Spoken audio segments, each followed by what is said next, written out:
When I was a little boy, I was a connoisseur of opera music.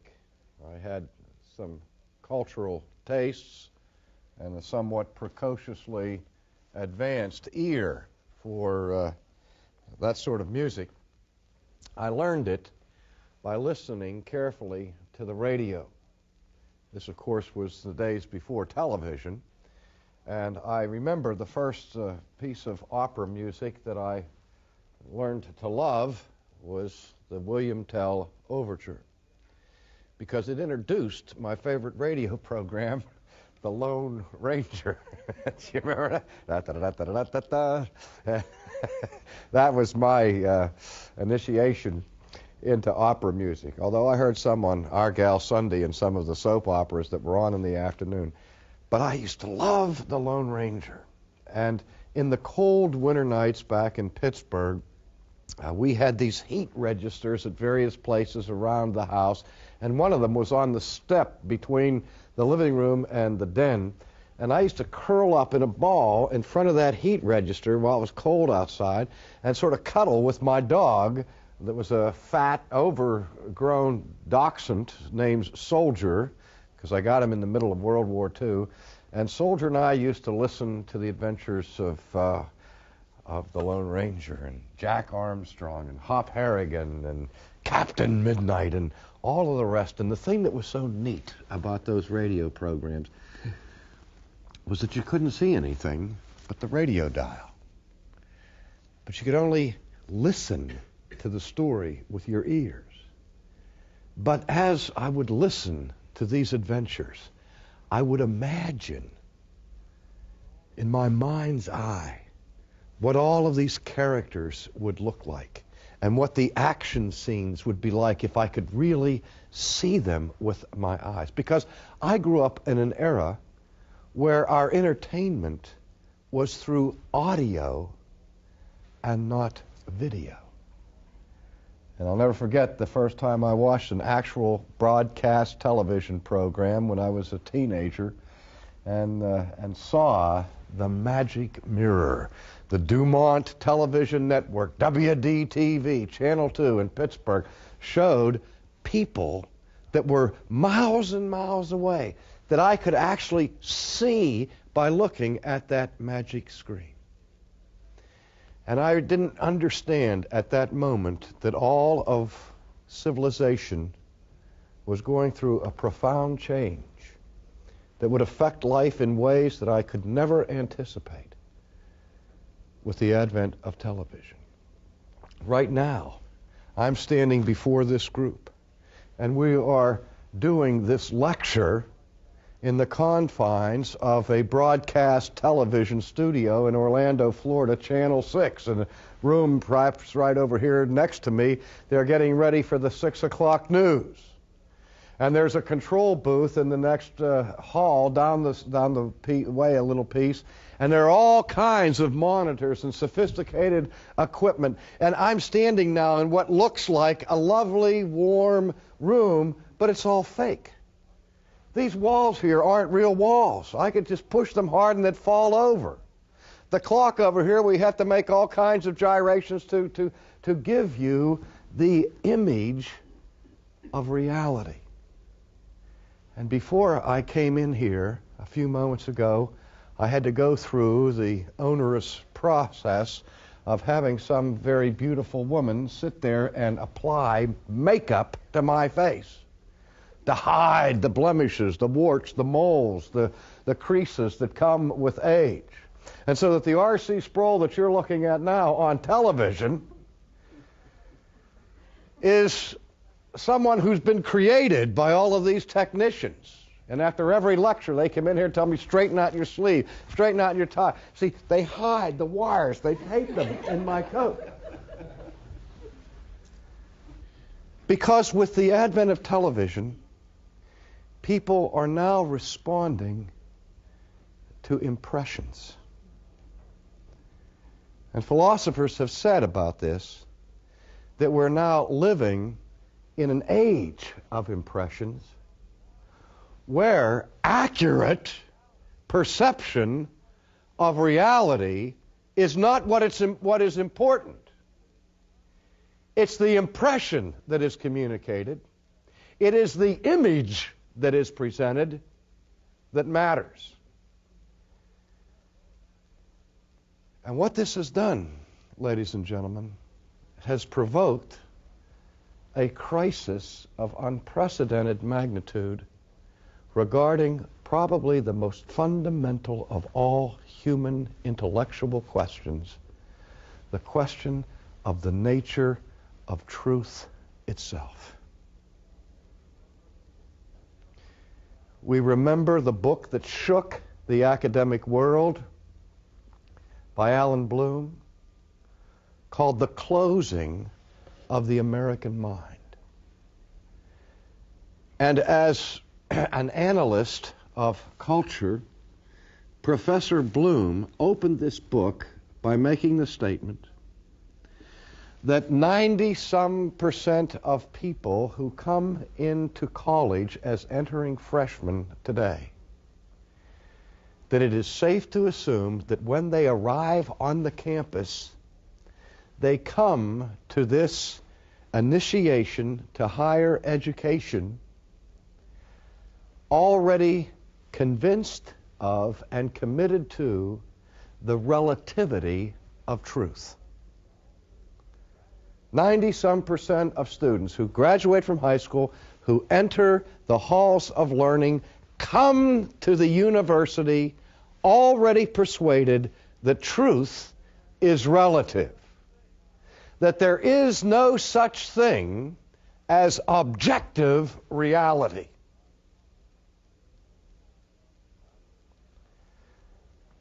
Now, I would have hoped that Dr. Bloom would have gone on from there to say, but the task of higher education, critical thinking, equipping students with the tools of analysis, philosophical inquiry, scientific investigation, would have opened their minds and directed them apart from this relativism, which makes science ultimately impossible, which makes truth ultimately meaningless, that the tools of higher education would deliver these poor misguided freshmen from this naive assumption of relativism.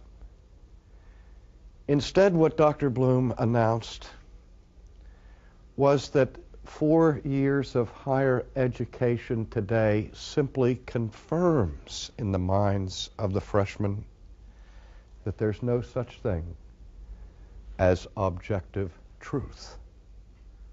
Only impressions, only images, only preferences. No objective reality. And so then he articulates the meaning of the book, The Closing of the American Mind. That to which the American mind has become closed, ladies and gentlemen, is truth. Truth in any objective sense. I remember during the life and ministry of Francis Schaeffer, that Schaeffer made popular a phrase that he used frequently when he referred to what he called true truth. Now, isn't that the silliest thing you've ever heard of? What is true truth? True truth. When somebody speaks of true truth, it sounds like somebody talking about beautiful beauty, or lovely loveliness, or ugly ugliness. True truth or false falsehood, that's what we call in language a redundancy, a tautology, where there's nothing added, no synthesis, no new knowledge added to the original terms by the modifiers or the qualifiers. True truth? Did the man stutter?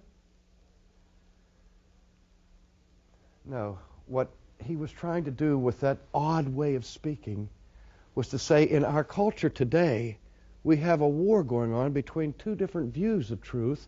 The majority view is that truth is what I want it to be. Truth is relative. Truth is, again, a matter of image or a perception. As opposed to those who believe, no, something is either real or it isn't. Schaeffer meant by true truth, objective truth, objective reality. He was trying to resurrect, if you will, a classic concept of truth called the correspondence theory of truth. John Locke made this famous, of course, in the rise of British empiricism, but it has its roots far earlier than Locke and his ideas.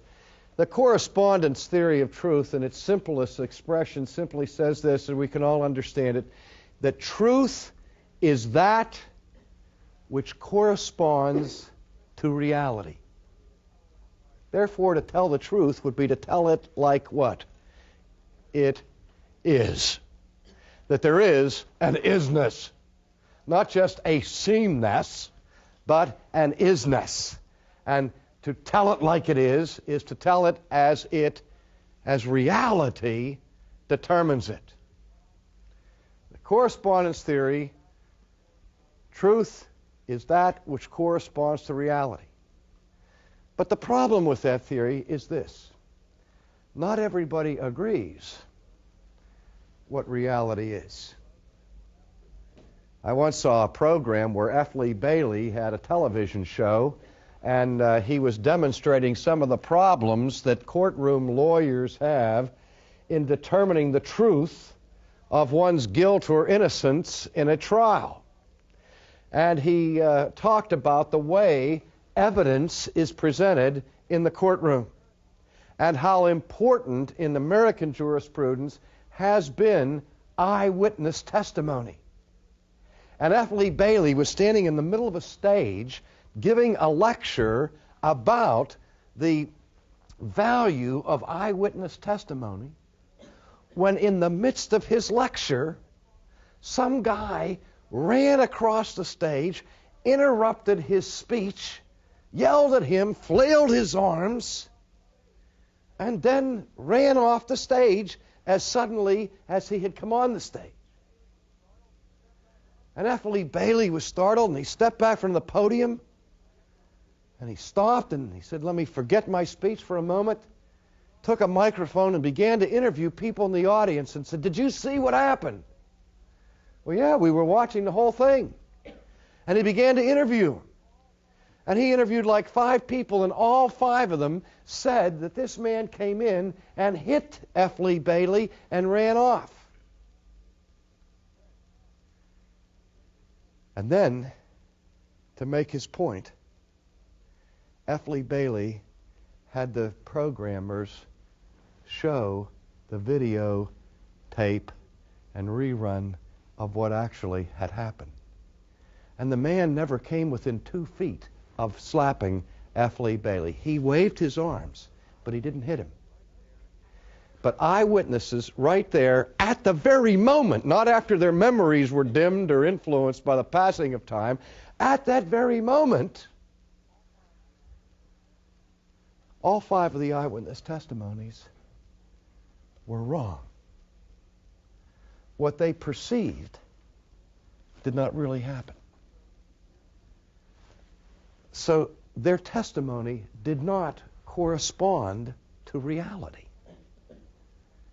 And so the crisis of the correspondence theory became, truth is that which corresponds to reality as perceived by whom? From your viewpoint? From your viewpoint? From your viewpoint? We don't always have the same perspective. We don't always look at things from the same angle. So ultimately, from a Christian perspective, the correspondence theory of truth was modified to say this: the truth is that which corresponds to reality as it is perceived by God. Because God sees reality in its fullest measure from the perfect perspective, the depth dimension as well as the surface. All things are known to Him. But the point I come to is this: that from the perspective of one who is omniscient, there is such a thing as objective reality. And in fact, our eternal destinies will be determined by God's perception of reality. The reality and the truth about me. And the reality and the truth about you. I can do everything I want to hide my blemishes when I stand before Almighty God. But there's nothing that I can do to present an image that will stop the penetrating glance of his analysis. He will see past the image. He will see past the impression and get to the truth of the matter of me as a person and also of you. That's why Jesus warns that in the final analysis, all truth, reality, that which is hidden, that which is done in secret, that which is distorted, everything that is now hidden and concealed will be made manifest. That's frightening, isn't it? I talked to a student a few years ago on a college campus who we were speaking about the character of God, and this student said to me, "Well, I don't believe in the existence of God." She said, "For me, the idea of God is meaningless. I don't get any excitement out of thinking about God. I don't go to church. I don't read the Bible. I don't pray. I don't do any of those things. So for me, there is no God. But I don't have any quarrel with you, Dr. Sproul.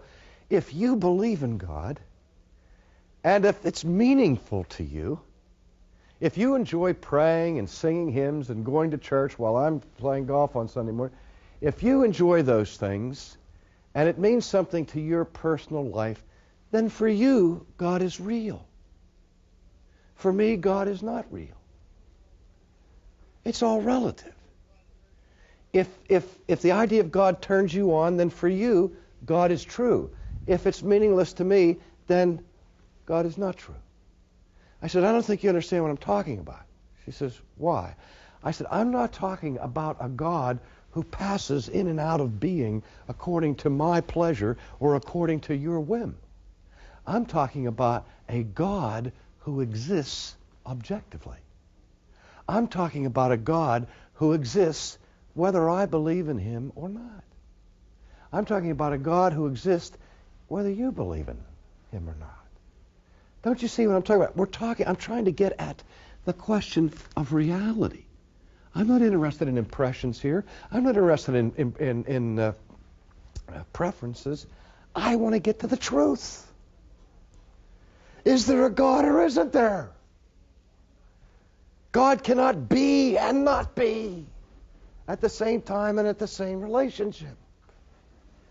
I said, I'm talking about a God who, if he exists, and you don't believe that he exists, and you don't pray to him, and you don't read the Bible, and you're not interested at all, I'm talking about a God that if he exists, all of your unbelief and all of your disinterest in the matter does not have the power to destroy him. And in like manner, I'm talking about a God who, if he does not exist, I can pray until I'm blue in the face, I can sing hymns until I'm exhausted, I can preach sermons every Sunday for the rest of my life, and none of those things has the power to conjure such a being up if the one does not exist. I'm talking about truth, not preference. I'm talking about reality. Now, does that sound strange to you? If you're one of those 90-some% who are already convinced that truth is relative, let me say to you, you don't believe that. Bloom's wrong. Bloom's dealing with an impression here. Bloom is saying, when I quiz these students and when I examine these students, they're telling me that they believe in the relativity of truth. No, Dr. Bloom. They're saying that they believe in the relativity of truth when it suits them to believe in the relativity of truth. A person can't survive on this planet and believe in the relativity of truth. A person can't live for 15 minutes on this planet and believe in the relativity of truth. That kind of a person is a person we lock up for their own safety in an insane asylum because they've lost their minds. They're not just confused in their mind. They've lost their mind. They're stark, raving mad. You believe in the correspondence theory of truth every time you drive up to a traffic light and you look at the intersection. And you see this great big semi coming down the highway, 75 miles an hour. And you're saying, I'm having an impression of a fast-moving car that if I pull out a truck, if I pull out in front of it, I'm going to be obliterated and knocked to smithereens. But I prefer not, it's all relative. I'll just proceed. Oh, no. All of a sudden, you're committed to objective truth because your life depends on it. No. We only embrace relativism when objective truth is a threat to us. And there's no objective truth more threatening to us than the truth of the holiness of God. Because if that truth is real, we are in trouble, deep trouble, and we know that. I think one of the most important and fascinating discussions of truth ever happened took place in a trial, in a courtroom, where the question of truth was the order of the day, where a Jewish rabbi was on trial for his life before a Roman provincial governor. And this Jewish rabbi had been teaching concepts, truths, as it were, that some people didn't like. And they accused this man of teaching things that were seditious and could ultimately be destructive to the Roman Empire itself. And so this teacher was arrested and placed on trial for his life, and the record of that is found in the Gospel according to St. John.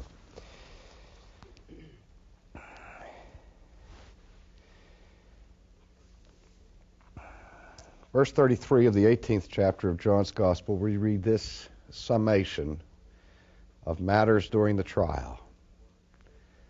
Pilate, therefore, entered again into the praetorium, and he summoned Jesus, and he said to him, "You are the king of the Jews?" Now let's stop right there. Pilate, as it were, is saying, I'm getting this impression from the charges that are brought against you and the scuttlebutt I'm picking up from the multitudes and the crowds here that have been screaming your name for a week, that you're some kind of king. You're some kind of monarch. You know how we Romans who are occupying this land take a dim view of you self-appointed kings here. He said, there's no ruler over you, you understand, except Caesar. You're the king of the Jews? It's a question. Jesus is Jewish. He knew from the time he was a child that Jewish people answer questions with questions. And so he answered, are you saying this on your own initiative, or did others tell you about me? Is it to say, Jesus said, who wants to know? Is this an honest question you're asking me?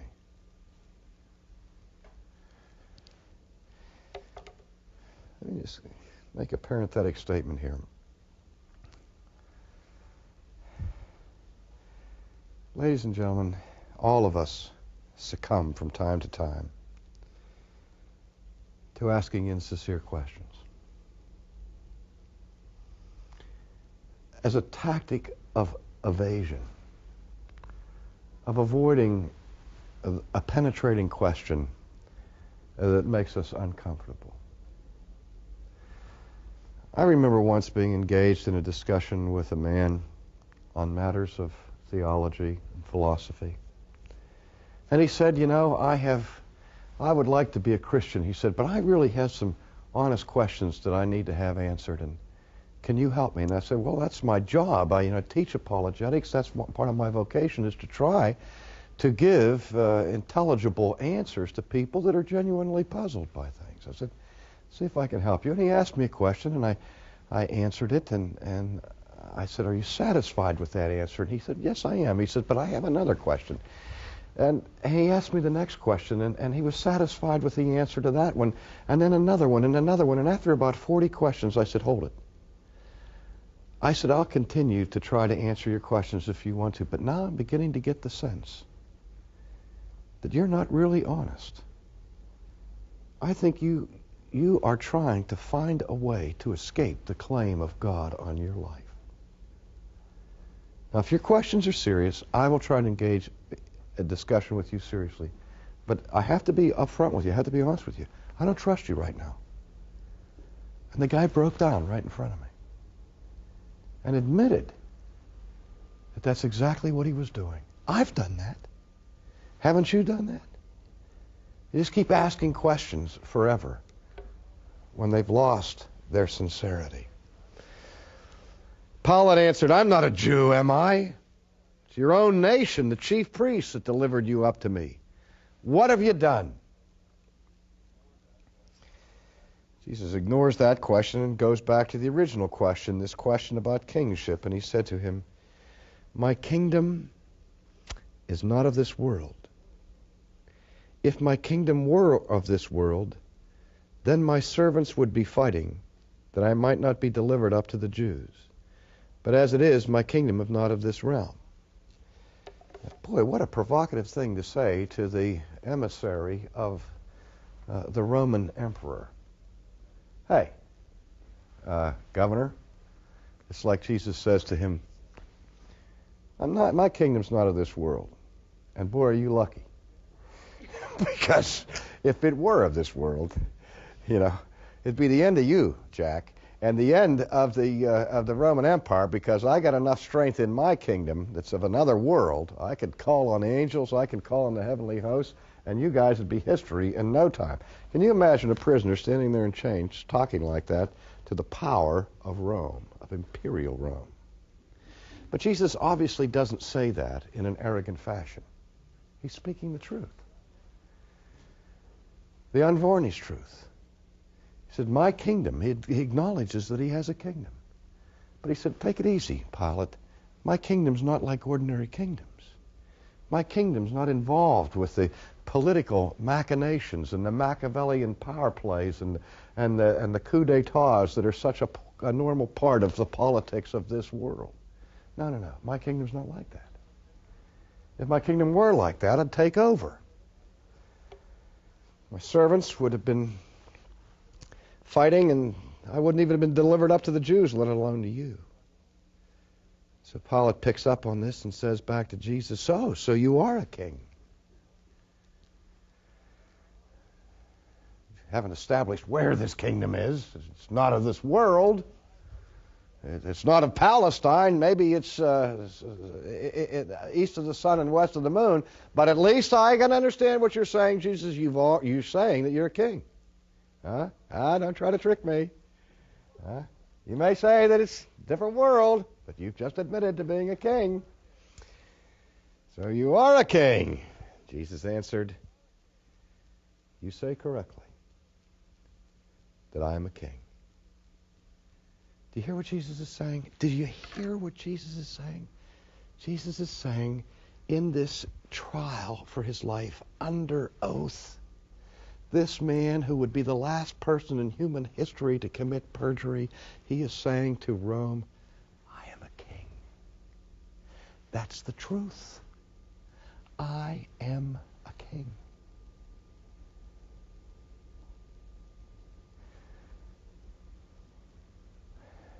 That's the watershed truth of human history, ladies and gentlemen. That is the reality upon which the entire Christian faith is established. The affirmation that Jesus Christ is King. And he's not just king for a day. And he's not just made up to look like a king, to give the impression of the king, to have an image of kingship. He's not just a king that reigns in people's hearts. He's not a king simply for those who prefer to believe that he is a king. He is the king, the cosmic king, the king of the universe, the king of the kingdom.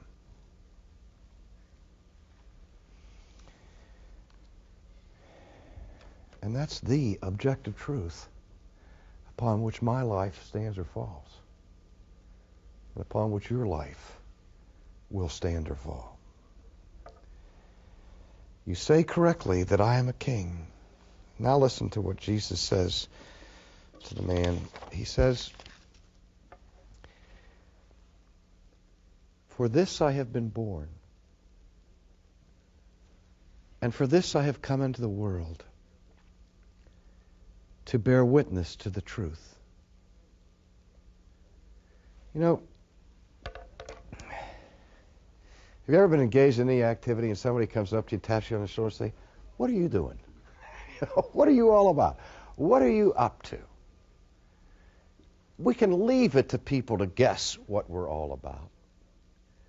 But if they really want to know what's motivating us and what's driving us, the best source that they can learn that from is ourselves. You know, I can remember when I was in junior high school, we had a guest speaker come to our youth group, and it was a black woman. And this woman came, and she gave a speech to us, and the whole group to whom she was speaking was white. Everybody was white. And this woman, who was a woman of great dignity and obviously highly intelligent, educated, and sophisticated, and in a gentle way, she admonished us. She said, friends, she said, I want to explain something to you about my people. My people are usually referred to by your people as colored people. And that hurts us. We're not colored. You know, it's not like we're a group of people that are painted orange or red or chartreuse or purple or anything like that. We are not colored people.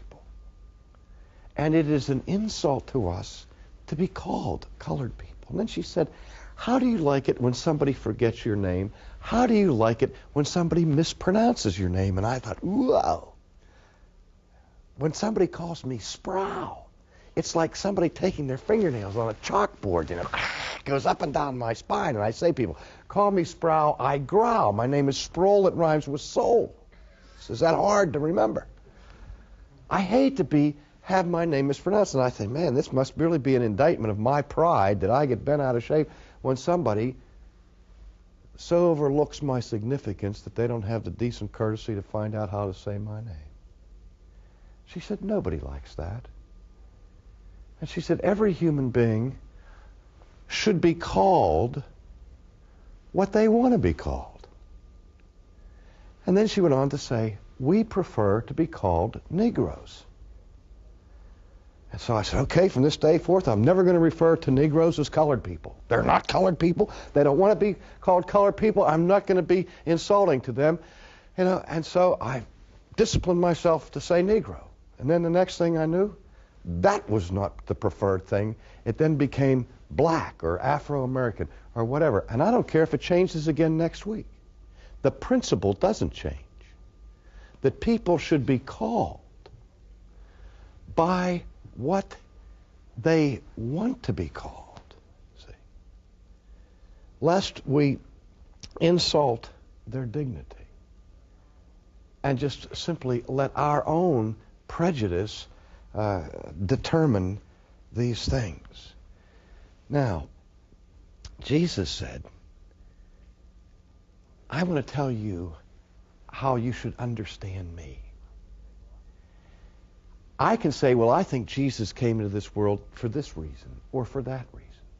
But if we want to get at the truth, and if we want to respect him just as I wanted to respect that woman and listen to what she wanted to hear, you say, okay, Jesus, you tell me what you're all about. What do you want to be called? How do you want to be known? What is the understanding you have of your mission and your vocation? What are you all about? And how do you answer the question? Here's why I came to the world, Jesus said. I came to the world to bear witness to the truth.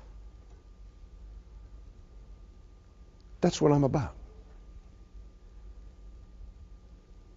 And then he adds to that something unbelievable.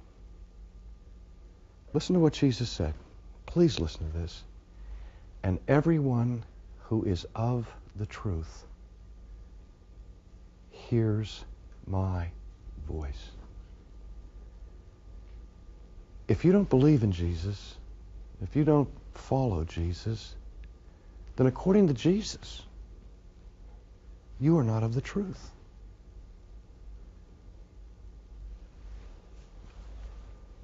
You may say, hey, wait a minute, don't play games like that. I don't believe that Jesus is true. I don't believe that he is the truth.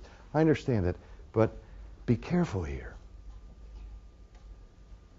Jesus has the evidence of history on his side in terms of his truthfulness more than any mortal that has ever walked this planet.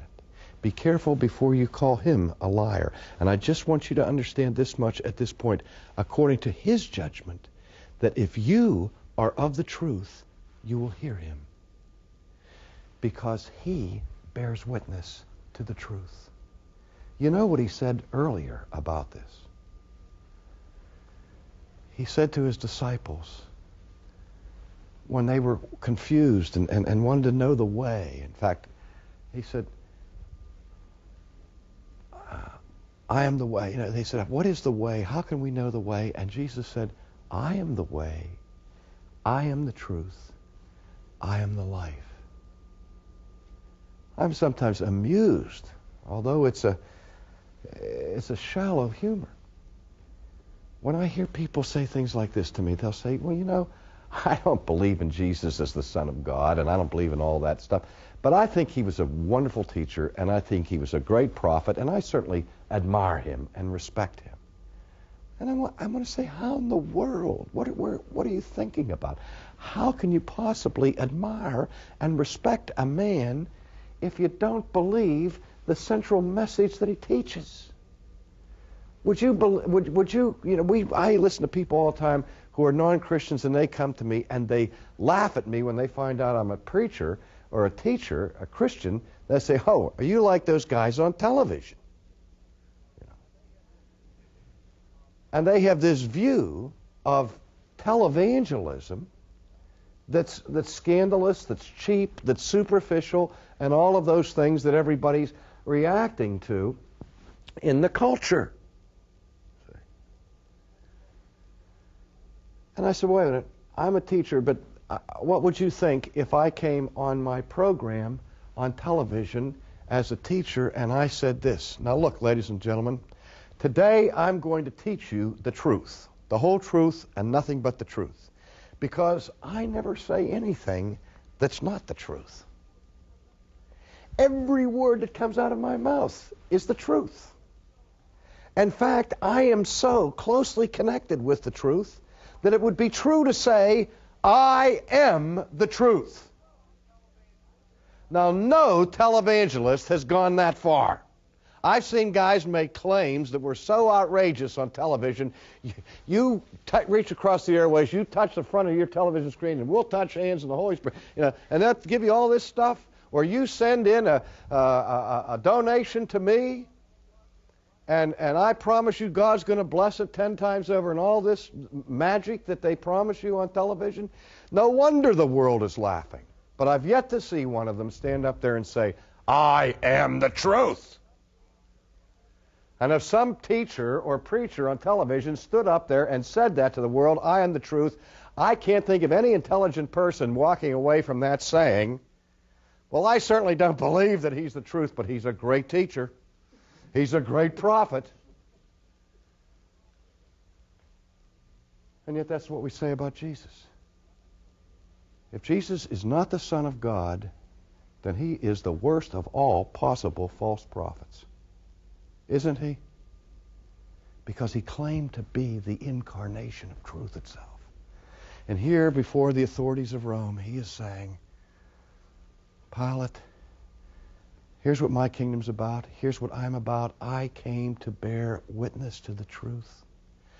And anyone who is of the truth hears my voice. And the implication is, Pilate, are you concerned? Are you really concerned about truth?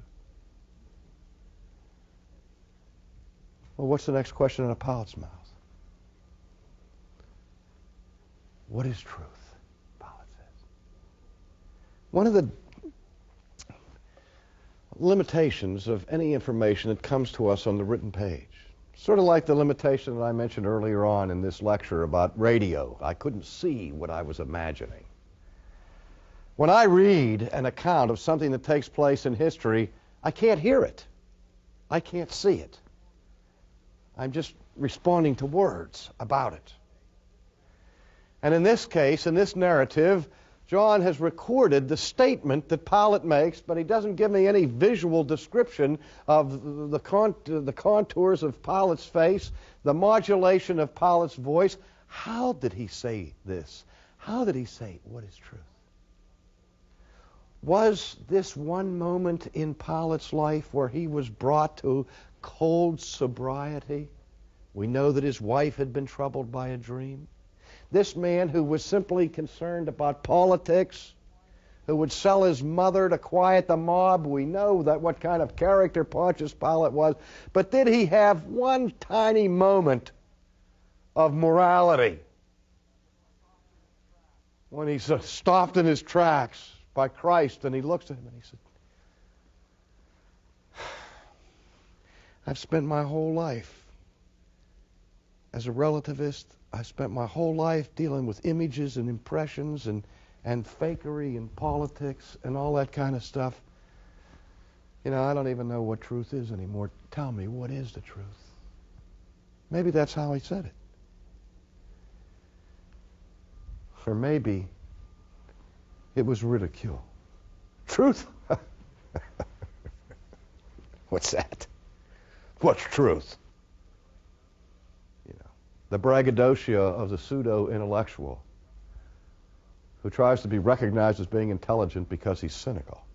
It's the cheapest form of pseudo-intellectualism in the world, cynicism. Anybody can be a cynic. Anybody can say, what is truth? And not really care about what is truth. The irony is that when Pilate was asking the question, what is truth? The very incarnation of truth was standing right in front of his eyes. And he missed it. Completely missed it. Well, no. He didn't completely miss it, because look what he said. And when he had said this, he went out again to the Jews. And he said to them, I find no guilt in him. The judge has delivered his verdict. I can find no fault in him. Truer words were never spoken. For once in his life, Pontius Pilate spoke the truth. Pontius Pilate bore witness to the truth. This was not a political judgment of expediency. Pilate had desperately tried to find some fault in Jesus so that he could salve his own conscience by feeding Jesus to this hungry mob. But after the interrogation, he couldn't find anything wrong. Maybe he didn't look hard enough. But the reason why he couldn't find any fault in Jesus is because there wasn't any fault in Jesus. There wasn't any guilt to be found because for the first time in his life, the governor had in front of him a prisoner in chains on trial for his life who was sinless.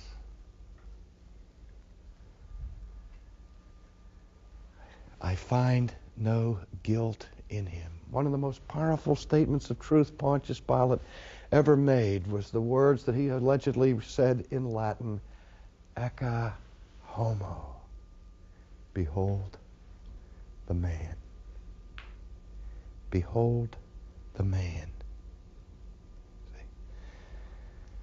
He was saying more than he intended to say. Because the ultimate meaning of that statement is that here is true man. Here is real humanity. Truth as perceived by God himself. I find no fault in him. And Pilate therefore took Jesus and scourged him. How's that for a just judge? I find no fault in him, but I'll whip him, I'll beat him, I'll punish him, I'll kill him. Because the crowd didn't care about the truth. And Pilate wanted to make the right impression on the crowd. Ladies and gentlemen, most people live their whole lives without spending 5 minutes in sincere pursuit of truth. And if I can plead with any human being I ever meet, I would plead with them for that one thing, that they would just stop for 5 minutes and just lay aside the impressions, lay aside the images, lay aside the preferences, and ask that question honestly: what is the truth? What's the truth about you? What is the truth about you? And what is the truth about God? If you can handle either one of those, or both of those, then you will be of the truth, and you will hear his voice, and you will run to learn from him who is the truth, who speaks the truth, and who will redeem you.